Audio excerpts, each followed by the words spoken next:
Well, greetings again, ladies and gentlemen. Daniel E. Cohran here for the Philadelphia Standard. This program is produced by the Church of God. If you need a title for today's message, it is Elijah Restored All Things. Elijah Restored All Things. So a good way to lead into this is why the title of this program, the Philadelphia Standard. See, why the Philadelphia Standard? What does that mean? Well, it points back to what we as God's people once had in a different era, and it points back to what Christ says that we should have held fast to, that way of life, that Philadelphia Standard, a way that was revealed.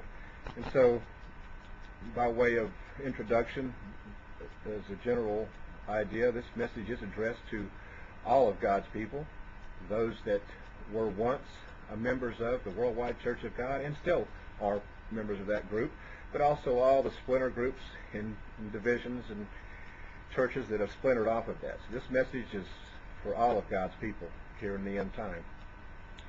So that Philadelphia Standard then represents a way of life that God revealed already once in the end time to His people while we were united under that leadership of His apostle, Mr. Herbert Armstrong. So that's why I chose the name of this program is the Philadelphia Standard. And you look at our website, you'll see why also, and it points back to that. So I mentioned in my introductory message about Malachi 3 verse 1, so let's turn there to begin with. Malachi 3 verse 1 says, "Behold, I send my messenger, and he will prepare the way before me. And the eternal or Lord whom you seek will suddenly come to his temple, even the messenger of the covenant in whom you delight. Behold, he is coming, says the Lord of hosts." So God says here in the end time that before the return of Jesus Christ, he would send one, see, not many men, to prepare the way, not many ways. See, there was one way to the true God. And Christ is the God of the Old Testament. So he speaks right here in his word saying that he would send one to prepare the way for his second return. So look now in the New Testament. Actually, while we're here in Malachi, just turn over to chapter 4, because this ties right into this message today.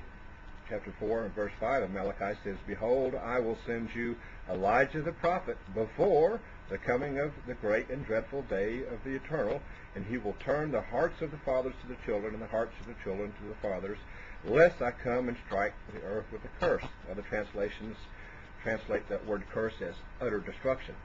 So it's pretty important that God would send this man in the end time. Now turn forward to the New Testament, and we'll see where this prophecy is mentioned by Jesus Christ himself again. Matthew chapter 17.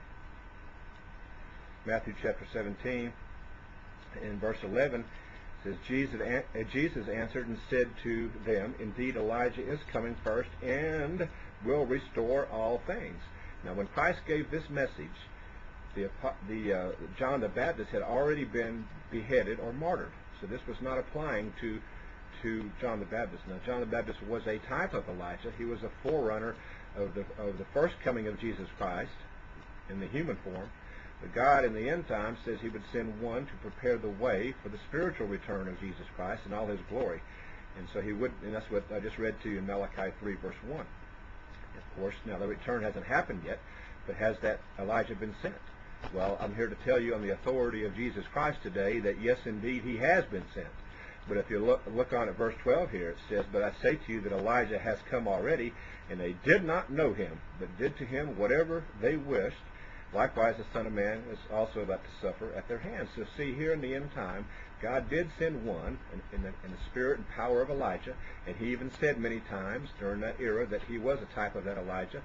And he always asked the question, has anything been restored? Of course it has. See, of course it had, that truth and knowledge and doctrines had been restored back into God's church, and the true gospel had been restored, and God's government had been restored back into his church, and all those truths and doctrines along with it. So, yes, indeed, Elijah did restore all things. But today, see, verse 12 has also been fulfilled. Now, we'll tell you that verse 11, Malachi 3, verse 1, in Malachi 4, verse 5 that I just read, this Matthew 17, verse 11 and 12 are all fulfilled prophecy. See, but God's people today snub at that. They snub their noses at that truth. And here we have the proof and the history now behind us to prove that. And yet God's people today will snub their noses basically at that. Because in verse 12 it says that Elijah has come already, and they did not know him, but did to him whatever they wished. And that's exactly what's happened today. God's people have done to Mr. Herbert Armstrong whatever they wish. And they make statements like, well, he was a man of God, but we don't think he was Elijah. He was a man of God, and he did some good things and restored some truth. How dare any of us deny the power of God, especially God's ministers? So let's look also at Revelation chapter 3. This ties right in with this, and it ties in with the heading of our website, or the title of our website, which is Hold Fast to All Things. Hold fast to what? To all things. See, Matthew 17, verse 11, which I just read, God said that he would send one to restore all things, and either he did or he didn't. And I'm here to tell you that he did. And God's people should know that he did. While Mr. Armstrong was alive, everyone understood this, that he was an apostle of Jesus Christ, and that he fulfilled certain roles, the end-time Zerubbabel, the end-time Elijah, the Ezekiel watchman into the house or nations of Israel. What happened? See, when Mr. Armstrong died, did that truth cease to exist? Of course not. Truth, Malachi 3, verse 6, God says, I am the eternal, I change not. See, not whenever we feel like we want to change, but God says he changes not. His truth never changes. Revelation 3, notice verse 11, this is addressed to, you go back to the verse 7 there, it says, to the angel of the church in Philadelphia. So this is what we're talking about today, is the Philadelphia era. This is a time period that's now history and behind us when God did send a man and reveal all things. But in verse 11 it says, behold, Christ says, behold, I'm coming quickly, hold fast to what you have, that no one may take your crown. What was it we had during that era? See, Matthew 17, verse 11, the all things. See, all that truth and doctrine, that government, those wonderful truths that God revealed in the end time. So, but today, again, people want to snub their nose to that, but I can tell you the scriptures concerning the end time Elijah, or the Elijah to come, are now fulfilled prophecy. See, it's very clear. It should be very clear to anyone who has God's Spirit and hasn't grieved that Spirit yet.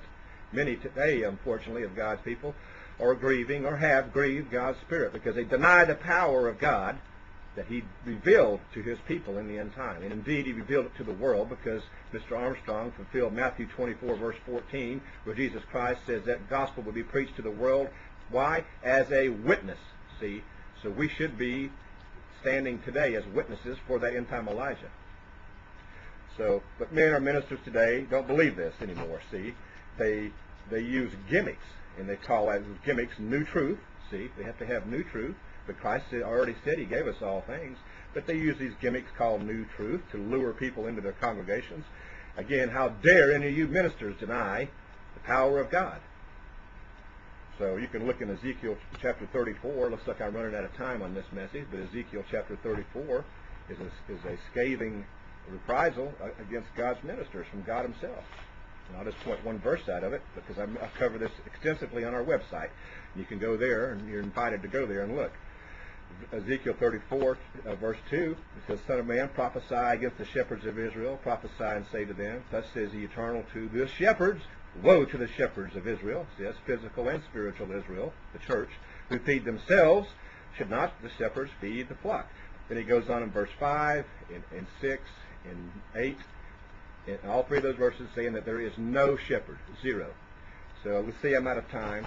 So this will conclude this message, and hopefully I'll continue on with another message along this line.